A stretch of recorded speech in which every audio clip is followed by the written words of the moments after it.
con tanto rigor de la montaña mágica de Thomas Mann, como de una cualquiera de las obras de Freud, obra que conoció a profundidad y que nos puso en contacto con él.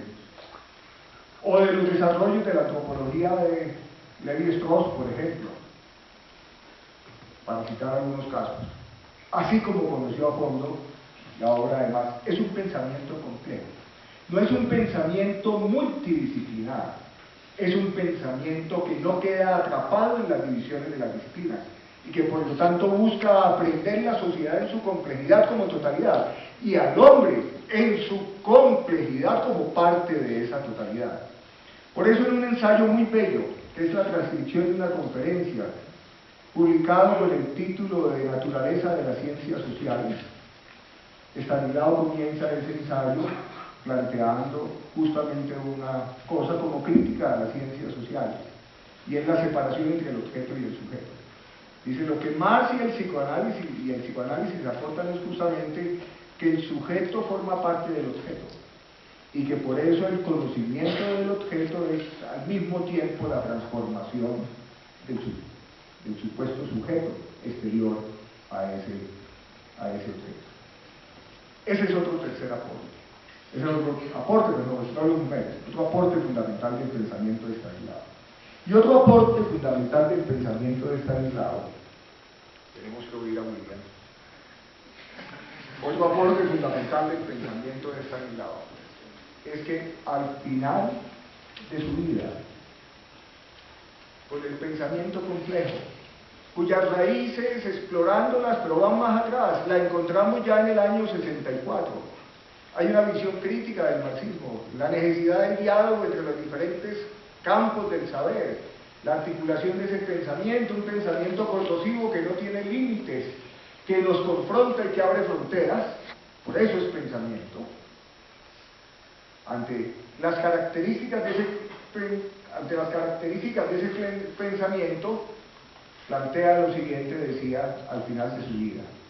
Una de las primeras acciones políticas que desarrolló Stanislao, hasta donde mi memoria me permite recordarlo, fue su visita a fines del año de 1989 al campamento de Santo Domingo en el norte del Cauca, a donde estaba controlada la mayor parte de la fuerza militar del M-19 que adelantaba en ese momento conversaciones de paz con el gobierno del presidente Belisario Betancourt, y que concluyó en la firma de un acuerdo de salida de la guerra cuyos 25 años también conmemoramos ayer en la Plaza de Bolívar. Stanislao visitó a los guerrilleros del M-19 respetuosamente, como fue él siempre, aunque no compartiera el recurso a la guerra, y entabló con ellos un diálogo.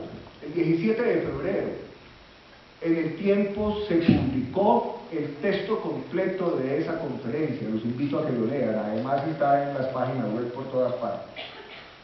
Allí Stanislao sostuvo, entre otras cosas, lo siguiente, refiriéndose a los guerrilleros del M-19.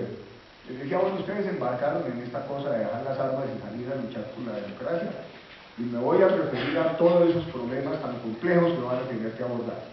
Y les dijo, una de las primeras cosas que van a tener que abordar es que de un momento a otro, una vez dejen las armas y salgan de la guerra, van a desaparecer sus referentes de identidad colectiva.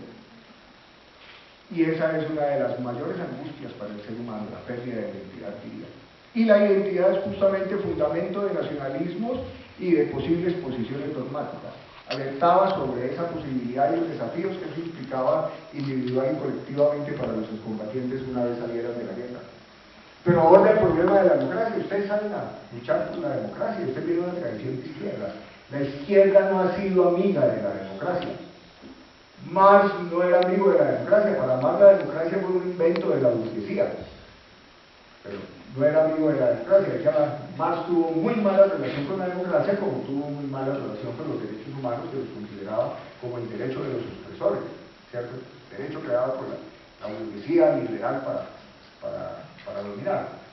Pero en otras dimensiones, el pensamiento de Marx era el de un luchador por la libertad. el de luchar por la libertad. Bueno, y a esos guerrilleros, a esos combatientes del M-19 les dice: el diálogo es lo más importante en nuestra época, pero detrás del diálogo se necesita que haya una fuerza que no es necesariamente violencia. Y desarrollando esa tesis puso como ejemplo la capacidad de los obreros de paralizar una fábrica o de hacer una huelga. Y dijo: eso es fuerza, eso es poder, pero no es necesariamente un poder basado en la violencia y basado en las armas. Y agregó: yo entiendo que para que haya diálogo y para que el gobierno se siente con ustedes, tienen que hacer una demostración de fuerza, porque si no, no les prestan atención. Así, de esta manera tan sencilla, se los digo. Es muy probable que con 3 ilustres pensadores inermes el gobierno no se siente a discutir así nomás, como se sienta hoy con el M-19. Es muy probable que si se sienta hoy a dialogar con el M-19 es porque el M-19 representa o tiene algún poder.